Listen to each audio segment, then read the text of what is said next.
लपसी तपसी की कहानी। एक लपसी था और एक तपसी था। तपसी हमेशा भगवान की तपस्या में लीन रहता था और लपसी रोजाना सवा सेर की लापसी बनाकर भगवान का भोग लगाकर जीम लेता था। एक दिन दोनों लड़ने लगे। तपसी बोला, मैं रोज भगवान की तपस्या करता हूँ इसलिए मैं बड़ा हूँ। लपसी बोला, मैं रोज भगवान को सवा सेर लापसी का भोग लगाता हूँ इसलिए मैं बड़ा हूँ। नारद जी वहां से गुजर रहे थे। दोनों को लड़ता देखकर उनसे पूछा कि तुम क्यों लड़ रहे हो। तपसी ने खुद के बड़ा होने का कारण बताया और लपसी ने अपना कारण बताया। अब नारद जी बोले, तुम्हारा फैसला मैं कर दूंगा।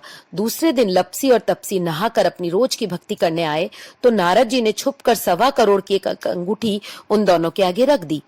तपसी की नजर जब अंगूठी पर पड़ी तो उसने चुपचाप अंगूठी उठाकर अपने नीचे दबा ली। लपसी की नजर जब अंगूठी पर पड़ी तो उसने ध्यान ही नहीं दिया। भगवान का भोग लगाकर लपसी खाने लगा।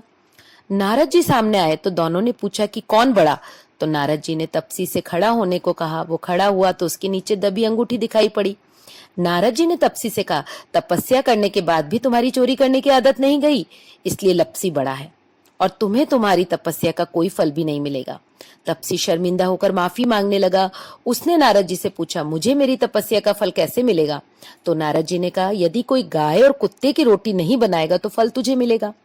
यदि कोई ब्राह्मण को भोजन करवाकर दक्षिणा नहीं देगा तो भी तुझे फल मिलेगा।